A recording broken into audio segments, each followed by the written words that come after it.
Welcome, everyone, to today's show. I have a treat for you. I've got two wonderful gentlemen that you've heard before with me again, as he's looking around the room wondering if I'm talking about him. We've got Doug Sandler and Michael Neely. Today's show is going to be on the topic of collaboration, not competition, but coming at it from a couple different points of view. Yes, we're going to talk about business, so that if you don't have a business, don't worry. We're going to talk about it also from the position of friendship, from dating, from health, as well as wealth.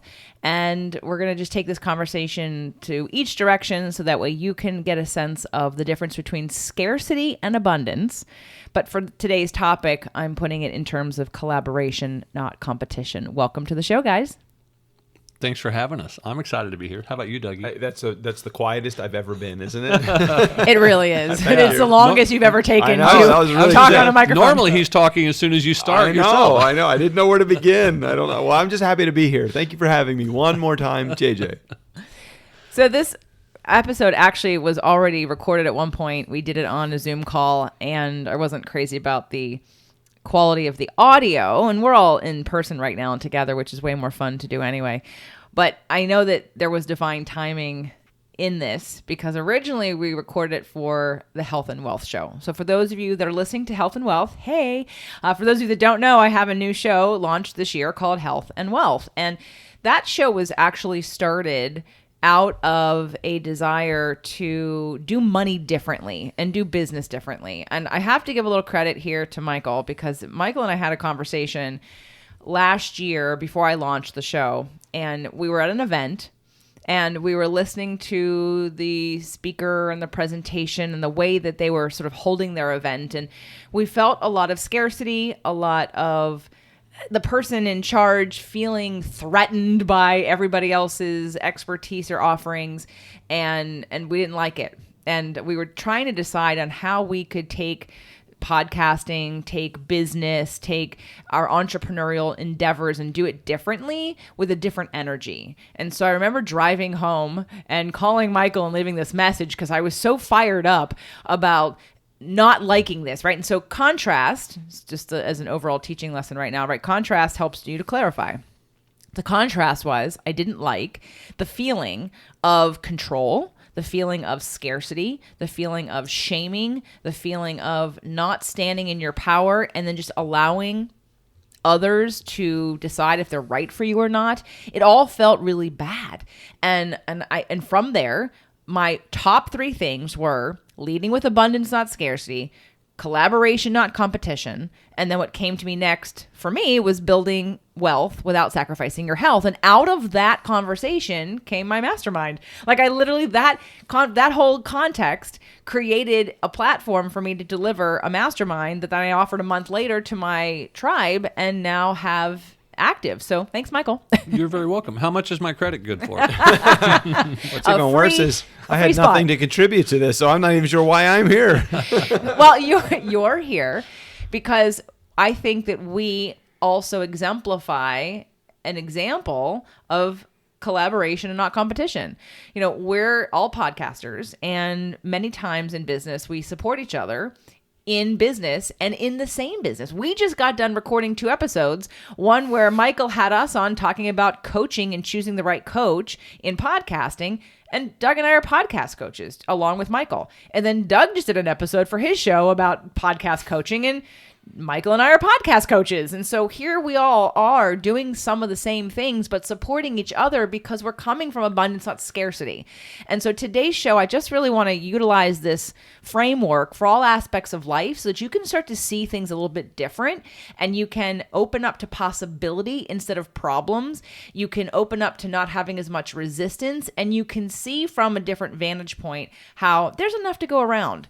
There's enough for everybody. And Michael, I'd love to start off today by you giving that quote or that fact about lists and collaboration and joint ventures, how when you sell to your list, only a certain percentage buy. I love this. Yeah, can you share that with everybody? Yeah, this for me was game changing for me, just hearing it from you, Michael. And I know that it's not necessarily your original thought, but what's so great about it was exactly how much impact that this thought had on how I now look at. I always knew I was looking at things differently, but I didn't know why. And then you just share what you shared, and then I'll chime in afterwards. Yeah, well, and the first time I heard it, it really stuck with me because of that same thing, Doug. And it is the fact that if you look at your list, and I heard this first time from someone who had a list of over 100,000 people, maybe even more, 200, 250,000 people. And on stage, he's saying, how many people on my list do you think have ever bought anything from me? And people were throwing out numbers, 5%, 10%. He's like, 1%, maybe 2%.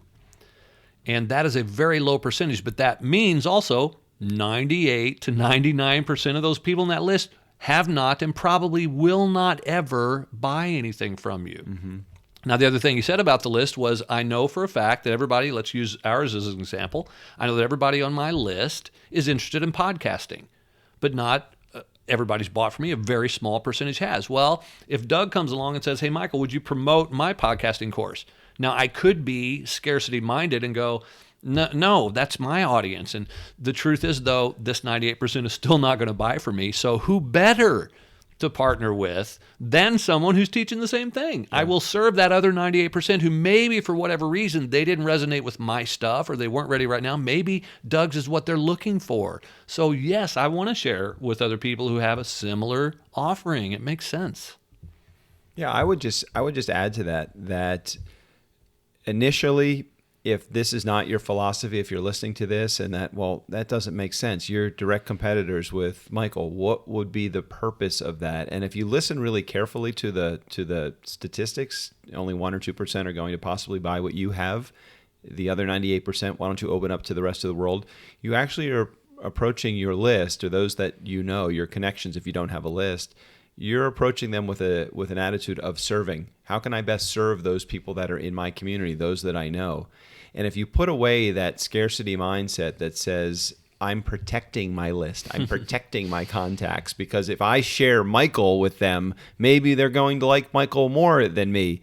And the reality of it is, that's okay. I think that if we all, the mindset that I'm in is if we all rise, with this tide together, it will raise all of the ships that are together, and we can approach podcasting, Michael in my case, from a perspective of everybody is going to improve and get better.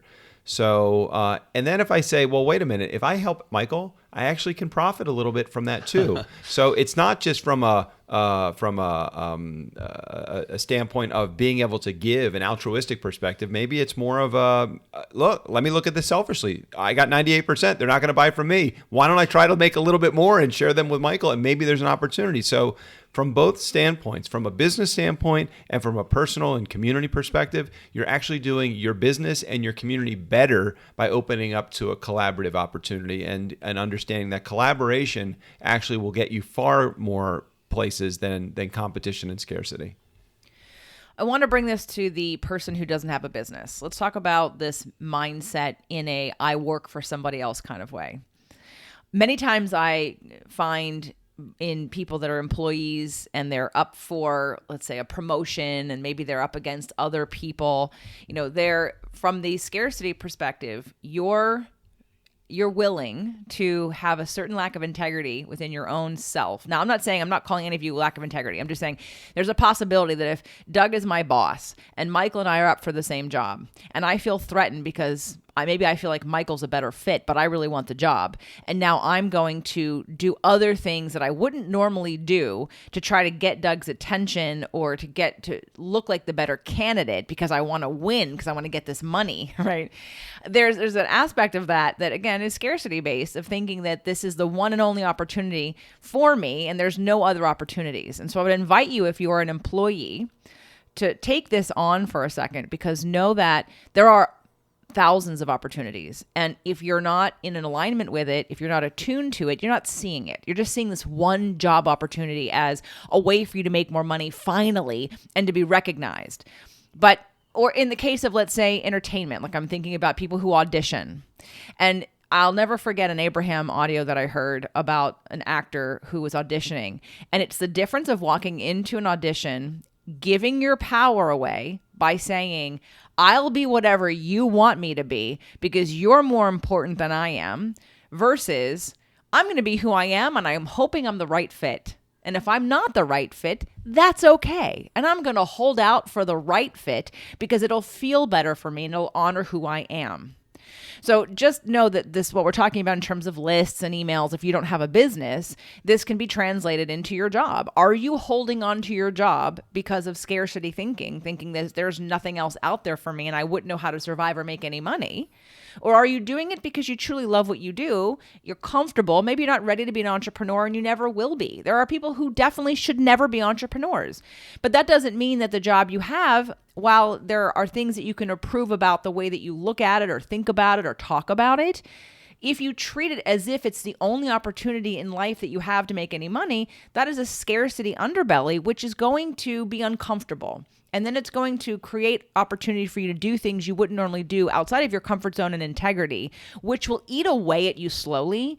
And it'll show up in your relationships. It'll show up in your health. It'll show up in how you spend money. So just know that I want you to apply these principles that we're talking about, no matter if you have a business or not, because I look at this relationship that we have. And here's the thing, we love each other as people. And so because of that, we want to support each other.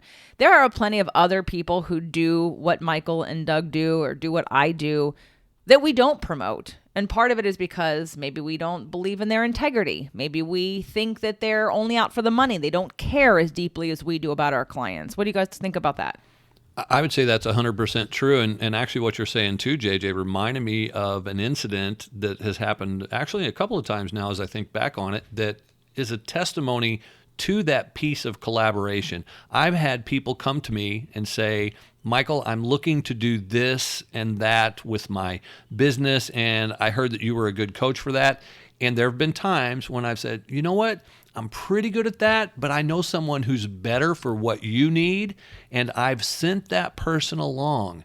And now what has happened is, the truth is, yes, I did not make money on that client, but it paid off in so many other ways, because again, when someone feels that you're doing it in service to them, then they're going to really kind of fall in love with you. They're going to go, wow, that's so in integrity. They've referred me other people because of it. And then the person that I sent them to also was like, wow, okay, if there's somebody comes to me that I'm not perfect for, I'll send them Michael's way. So when you start to put what the person's needs are above what yours are and your scarcity thinking, it shifts everything.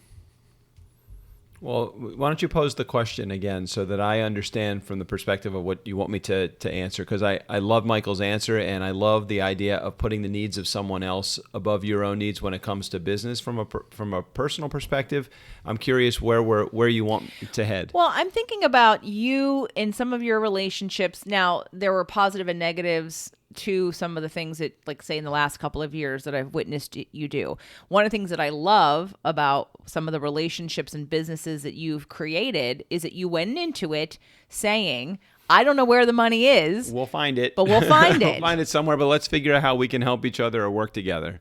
And most of the time, those always work out, at least if not as a financial reward, but they work out to discover something new so that you know a new boundary, you're more clear on something, but you're very open in your wanting to give and wanting to explore and not necessarily needing to be paid up front or know what the dollars and the cents are. It's a very abundant way of thinking and trusting that I like you, I'm excited about this project. Let's just see where it goes. Well, I've developed, and I go back to probably the mid 1990s with this attitude of, I don't know where the money is coming from, but let's figure it out. I find that if I start with the relationship first, it always works out.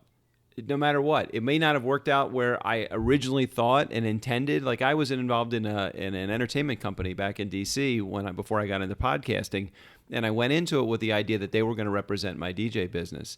And what had evolved was, yes, my DJ business significantly increased, but I developed so many other partnerships with them that were dwarfed the financial income that I was able to get from just that DJ business into all of these other partnerships. If we approach everything as how can we collaborate together? What is the best way? How can I best serve you? I keep coming back to Jay Facette's mentality of I'll go first. And when you come back to that I'll go first mentality in a JV, a joint venture partnership, you always end up working out, because your partner, or the genuine ones, the partners that you say that to, you start to figure out, okay, what is it the best way for me to serve them? And oftentimes they'll come back to you with, wow, you've really done a great job of helping me. How can I serve you? And even then I'll say, I don't really know, but maybe we'll figure that out as well. Just keep me in your mind. When I first started my business and I got involved in networking situations where, for those of you that are not entrepreneurs, when you want to promote your business, if you're doing anything, especially if you're working with clients, you might join a chamber of commerce or some kind of group, a leads group, a LATIP, there's so many of them, BNI, where you go and you have a meal with people and you share your business in hopes to get referrals and clients. And there was a night and day difference to some approaches. The majority of them approach it from I'm there to get. Right. And when 30 people come into a room to get something, they're I-minded, they're scarcity driven, I need to get business. Just for a second, put that energy on. I'm there to get something. If everyone's there to get something, how many people do you actually think get something? Because everybody's there to get something. So there's a little bit of resistance because everybody's so super focused on getting. Now flip it and go there to give. Now if 30 people come into a room and they're there to give something, who's going to get something? Everybody. Well, that's the nature of a very, very well-run joint venture or networking meeting. That's the benefit of going into I'm competing against the same job for the same job with Michael, and encouraging Michael as we're going through this process is, hey, I hope you get it. I hope I get it. I'm not sure who's going to get it here, but let's just do our best together, and whatever I can do to support you. It's interesting because when you reach that fork in the road, sometimes it was not the job that you actually wanted that was the positive way to go. Sometimes you're not getting the position, the attitude of why is this happening for me as opposed to why is this happening to me? If you don't get the job, maybe there was a reason you weren't supposed to get the job. And I'm not saying approach it from the perspective of you're not going to get the job, but how about think no matter what the outcome, this is going to be amazing. Because it's going to open up a new opportunity. Maybe that opportunity for that new job isn't an opening up for me because maybe my higher calling is to something else. And maybe if Michael and I joint venture in something, or maybe if we're competing in something and he gets it, maybe that was not given to me because there's something that was a better purpose. I had a very large 6-figure relationship recently break down because I didn't like how I was treated within that relationship. So many things. Now, many people would say, oh my gosh, you lost a 6-figure opportunity here. What actually has happened is so many additional things have opened because I have cleared my agenda from all of the thought and the energy that went into that relationship. And now a new launch came as a part of it, a new relationship with a whole other community opened as a part of it, new relationships opened that will far greater benefit me than that other relationship, which was, yes, a short-term, very huge win, but a long-term detrimental, things that were happening in my life that I think it just brought my energy down because I was so focused on that one relationship. So I think that we have to approach things with an attitude of how can I collaborate? How can I not be concerned necessarily with the outcome, but be concerned in the present moment right now? How can I actually serve in this present moment to that person that I have this relationship with? I forget, someone recently asked me about my competition, and I'm so... Do you have competition? I'm so removed from that word. And I guess that's kind of the hope of today's show, is to really open up a new focal point for the word competition. I'm not saying that I don't acknowledge that other people do what I do, but I don't consider them competition because they're not me. I don't have any competition. I am who I am. The way I deliver things, the way that I'm unique in how I am, and as we all are. I want to just add this because I think that something just opened to me that might help people that are not necessarily entrepreneurial focused or business focused. It's the relationship focus also. How about if you stop thinking about your partner, your significant other, the person you're involved in a relationship with, as your competition, but instead your collaborative partner? How about your ally? Instead of working against them, why are they always want to be right about this? Why is it that I'm always feeling like I am at odds with that person? Looking at it with an empathetic or a compassionate position of understanding why is it, where are they operating from? And I think that would open up a door to a whole bigger conversation other than just in business. I know that's not where we're heading. Just No, in we are business. going to go there. Right. Okay. We're going to go there because I want to move this to a relationship, to Yeah. dating and to relationships. Yeah. Doug and I did an episode in the Inner Circle called The 5 Losing Strategies in Relationships. It came right out of Dr. Terry Real's The New Rules of Marriage. I thought you were going to say they came out of watching me in relationships. That's a whole nother book. That's a whole nother book, Michael Neely. No, I'm kidding. We read The New Rules of Marriage. I had Dr. Terrence Real on the show, and some of the concepts that I really appreciated were the 5 losing strategies in relationship, but it's also the 5 losing strategies in all relationships, not just your partner. So I want to bring this conversation into relationships, both dating and in, marriage or dating situations. And if you think about, let's take the dating first. So one of us here at the table is single. But if you take it from a dating perspective, those of you that are looking for love, and I've got several of you who are listening who I know are right on the edge of, okay, it's time for me to date and I need to get out there. And I know what's stopping a lot of people, besides COVID, what's stopping a lot of people from dating is this idea that if I meet with one person, there's all of a sudden there's this pressure of, am I going to be competing against the other women or men who you looked at on the dating site? Or are you going to be everything that I need? And am I going to be everything you need? Or am I going to have to jump through hoops to make you like me? And what happens if there's too much of that? So from that perspective, one of the things that I sort of want to put out there is, again, what we're talking about in business, but it translates in every aspect of life. If you like who you are, if you know who you are, if you know what you want, then you don't have any competition. This weekend we're spending with Michael here in Santa Cruz, and for the first time I got to meet his ex-wife who he has his son with. And which one? Oh, the one here. Which one? Yes, Michael has a few ex-wives.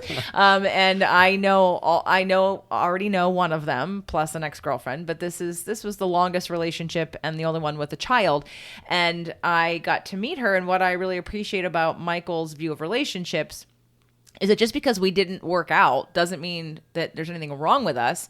We learned what we needed to learn. We can remain friends and still love each other in a different form. Yeah. I mean, we had her and her husband, my son's stepfather, over here to join us for dinner, and we had a great time all together. Right. And I appreciate that is, while it's a whole nother conversation for lasting relationships, but what I do appreciate, because I am the same way, I feel very much like if I've been with somebody for any extended period of time, then you're part of my history. And if we're going to break up and move on, it's not some tragic, something's wrong with you, something's wrong with me. It's that we have ended our sacred contract and we've learned what we needed to learn. And now it's time to move on. But I don't look back and have like the unresolved anger and pain, and you let me down and this was a failure. And Can we send this episode to my my most recent ex-wife? She won't listen to it. She won't listen to it. But right, it's about again taking the broader perspective of that. This is not a competition. This is not a all or nothing. This is life, and if I've spent time with you and I've cared about you, why would I want you? Even if I don't want to be married to you anymore or dating you, why would I want to get rid of you?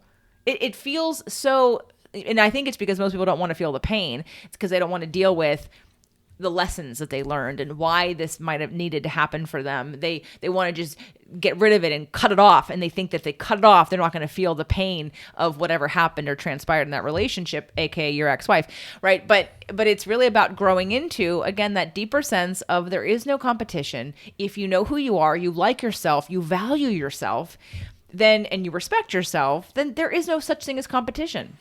I've got a question for you, though, that it's interesting, and I agree with you 100%. As a matter of fact, though, where it comes up in relationship, and I know maybe this isn't your relationship particular show, but I do not feel there's competition when I'm in relationship with a woman.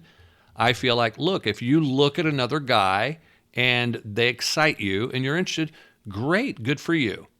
You can go be with them if that's what you want. I don't feel jealous. I don't get jealous because I'm comfortable with who I am. I don't look at them as competition because that's over there in your court anyway. That's about you, what you're up to and what you may want.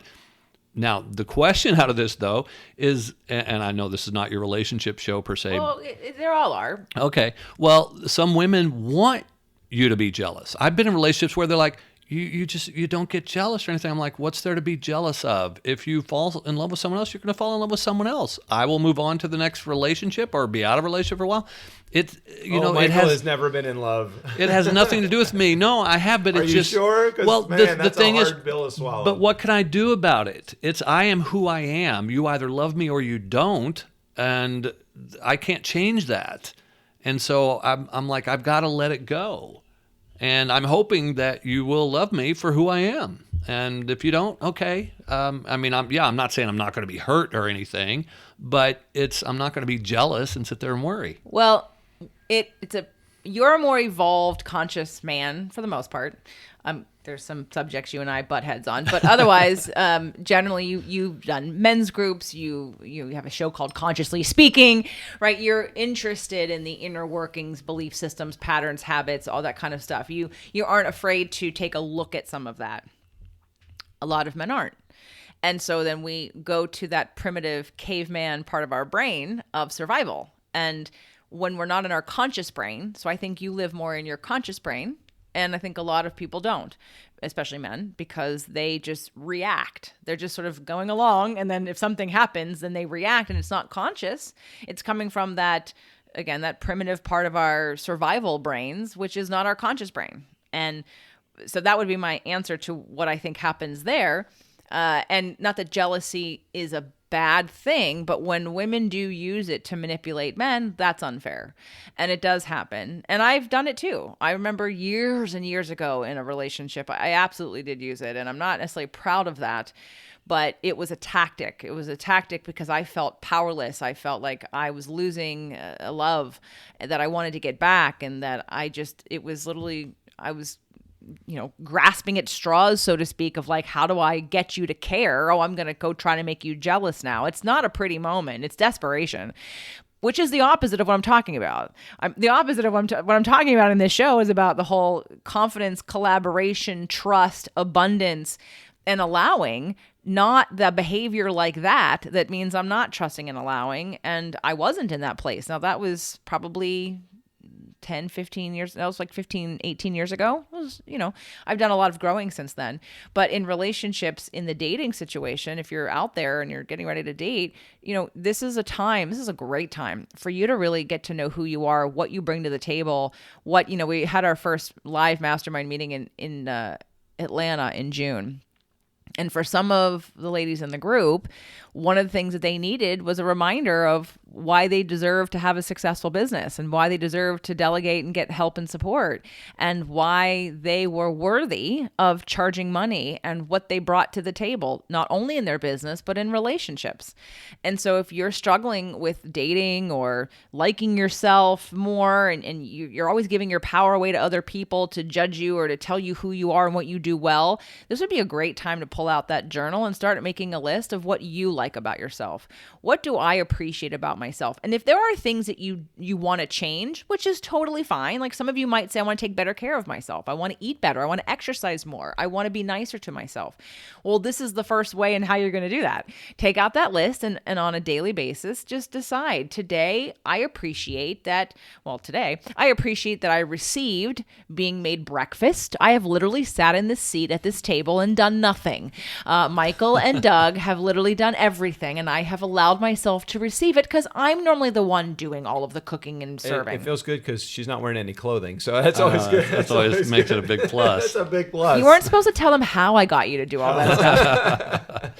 Hey, I got to add something too that it made me think when we're talking about relationships and then back on the list. I probably have only married 1% of the women that I've dated, so that's 99% of those women I could refer to other single guys. That's good. That's a good idea, Michael. Talk about collaboration. Maybe you should start a site of the women I've dated and who's right for you. Right. Let me give them positive reviews. Let me tell you. That's not a bad idea, actually. It's called Podcasters Partners. It is a new dating site available to you ladies coming up very soon. It's going to be another show that Michael adds to his belt for here, let me help you. Let me tell you all the ex-wives I've had. Well, we already called We already have a show name for that. It's called Relationships. Right. That's right. That never That's got right. off the ground. No, I don't it know it was that it fun really. while it lasted. Yeah, it was. Didn't last very long. Didn't last. So today's episode about collaboration, not competition. I want to see how you can utilize this in your life. So we've mentioned a couple different areas. The first one being if you own a business or have a business or do anything where you would feel like you're in competition with someone. How this applies if you have a job and you have a boss and you can get promoted or you can get a raise, right? It also applies in relationships when dating. And when thinking, I always liken it to shopping. So what I tell the women that I work with and some of the men, when you're looking at dating, pretend you're shopping. You go to the store and if you try something on and you like it, you take it home. But then sometimes like shoes, right? And you get home and the shoes are like, oh, these are annoying. These don't fit very well. And you take them back. So that is what dating is. Take it a little less serious. You're not going out and getting married on the first date. And nor are you saying to the person, hey, could I marry you? And if not, let's not waste our time. Like maybe get to the place where you're having a little fun, lighten up a little, learn to enjoy the moment and then learn something from it and move on. Have good boundaries, get clear about what you like and what you don't like. And for those of you that have been with the same person for so long and you haven't dated, this isn't about picking the right person the first go around. This is about testing what you like, finding out what is it. One guy or girl is going to show you something you didn't even know that you enjoyed. And oh my gosh, they're going to teach that to you. Now, they might not be the right person for you in the long run, but they showed you how important that one aspect was. Now, let's bring this quickly into the relationship. So I already have a relationship, and let's talk about collaboration versus competition as it affects marriages and dating relationships. So in terms of collaboration versus competition, I know for some of us, we have experienced, let's say, partners who have the opposite viewpoint than we do. Really? Yes. And how does that affect a relationship? When we have opposite viewpoints, I think in my case, it has had both impacts. Like there have been relationships where I've been like that, where it has had a devastating impact and that I'm like, wow, we can't continue to be together. And there've been other ones where it's been healthy, like a healthy difference that kind of we bonded around. But I think the underlying factor that needs to be considered is how attached you are to making the other person agree with your way of thinking. Is that making sense? Yeah. Yeah. I know for me in a past relationship, the scarcity level was way high. Mm-hmm. And how that affected me was I took less risk. I did not allow myself to do what I would normally do because I was always worried about what the other person would think. Now, that's not their fault because I know for a fact I helped them feel more abundant when I would take risk and it would work out. And they were like, wow, you're amazing how you manifested that. But I know that I was holding myself back. And so not to blame the other person, but you do have to be in check about the belief system and the energy in your relationship. It doesn't mean you have to leave them. It's figuring out how to balance and find how you can spread your wings and not feel contained and controlled while still respecting the other person and not blaming them for your lack of feeling abundant. That's on you, not them. Right. There's also a feeling of not competing with your partner or not having to always feel right when you're presenting your partner with an idea. In many cases, if we have somebody that's in your community, JJ, if somebody is more entrepreneurial in their lifestyle and with their business growth, and they have a partner that might be a little bit more conservative, or they might be really comfortable in a 9-to-5 or like the security of a 9-to-5, rather than feeling like it always has to be a competition, just understand from the point of view that your partner is looking at life. Your partner, if you're an entrepreneur, look at the positive aspects of your partner when it comes to they like the W-2 lifestyle. They like the security of knowing they have a specific place that they go every day from 9-to-5. And I would not necessarily look at that and say, man, that's a horrible thing. You have no growth opportunity. Maybe look at it from their perspective and thinking, okay, you like the security. I like the adventure. I'm an adventure kind of person. So just keep in mind the point of view of your partner when you're in the relationship. It's don't feel like you're competing against them because you're an entrepreneur and they're a little bit more conservative when it comes to what their business lifestyle is. Just know that it is there is a healthy balance for both of those within the relationship, and don't feel you're competing against that person. Yeah, and sometimes the competition may not even be with the partner itself, but as an example, in my relationships, I have a 17-year-old son. He's got one more year of high school, and then he's going to be leaving the nest. And so I've been in relationships where the new partner has felt competition for my time. Wow. And that can be a challenge. And so instead, let's collaborate. Let's find a way that we can meet everybody's needs, including my own too, because one of the things that I have a big need of is my own time, my solo time. And so, and I also get this too, that you may not find that workable zone. You could be in a relationship with a partner that needs a lot more attention and time than you can give when you're trying to split it between having your own time, building your business, having a son or a child that you want to spend time with as well. So it can be a balancing act, and it's not always going to be a fit. Yeah, and with this idea of collaboration in relationship and in business, not competition, I just want to be really clear to sort of finish out the show and to really hit this home for you. While I want to encourage people to come from abundance and not scarcity, that doesn't mean you don't have discernment. That doesn't mean that you promote everybody. It doesn't mean you don't have high standards or good boundaries. Right. So I may feel like I don't have any competition and therefore I am open to sharing other people's stuff. But in the case, let's say, of this particular show and my podcasts, I feel a sense of responsibility to those of you that are listening to me to share with you the best of the best that I trust, because I'm bringing them on this show and you're hearing about them. And if you like them and resonate them, and then you pay for them and you use them and you work with them, there's a level of responsibility on me, I feel, because I'm putting them in front of you. So I have very high standards and I have very good boundaries. At the same time, I also only from my intuition and what feels authentic and what feels an integrity present to you. So that's why, I got this idea when Michael and I and Doug were at an event about, again, it relates completely to Michael's next event coming up, his new podcast he has, my mastermind. It really was the ground, the grounding point of the next thing for me, which said, I don't want to operate like this anymore. I don't want to be in a business situation where everyone feels like they're competing against each other. The bottom line is when you go to the store and you see 10 different flavors of ice cream or 10 different brands, you pick the one you like, you don't like it, you try another one. No one is going to dominate the market in any field in any way, and you're not only going to ever have just one choice. So the reality of it is you're going to attract the right kind of client and or person for you if you're dating or have a business, and the right kind of relationships. But is, again, the spotlight's on the abundance, not scarcity, that there's enough to go around. And Doug and Michael and I feel are a really great example of that, especially Doug and Michael, because they both do more podcast teaching, like how to teach how to do a podcast. I don't do that. I podcast coach, but I'm not the here, do my program to launch your podcast. But the two of them are best friends and they have the same kind of business structure, but they support each other without hesitation because they love each other. And we would do that for other people too, again, with the integrity of, do you actually care about your clients? Is your program actually any good? So just know that when you're going into any kind of business, or it's not about all of a sudden an all or nothing. I'm going to promote everybody. I'm going to tell everybody. No, you still have your boundaries. You still have your integrity, your authenticity, and your discernment about somebody.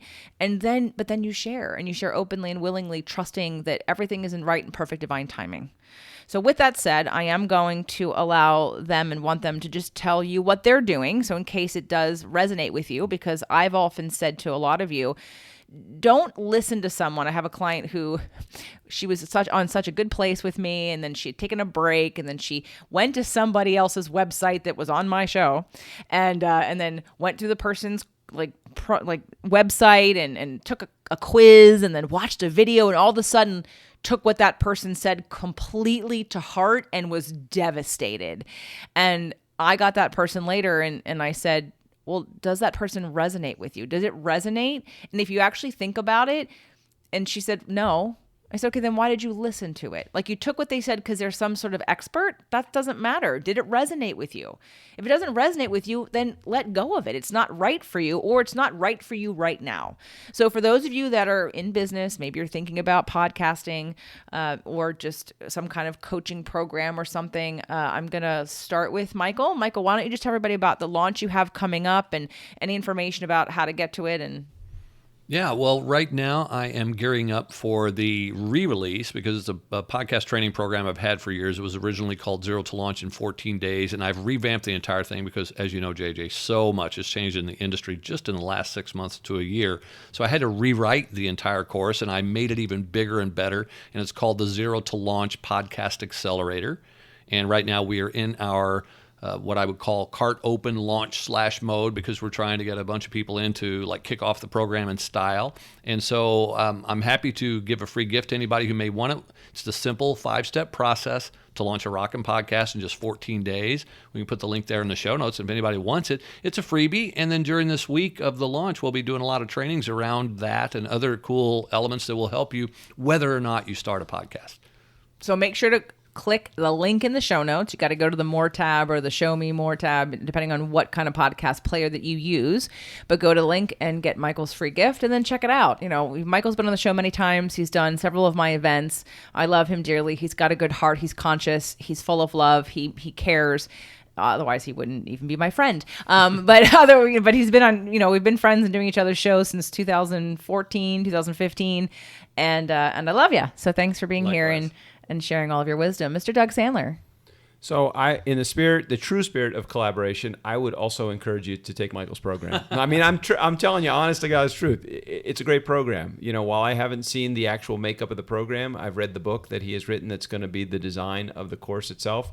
I think it's a great course. I think it's something that if you're thinking about podcasting, absolutely. Yes, we have a program also, but Michael's in the middle of a launch right now. So if you're listening to this and it's before what date?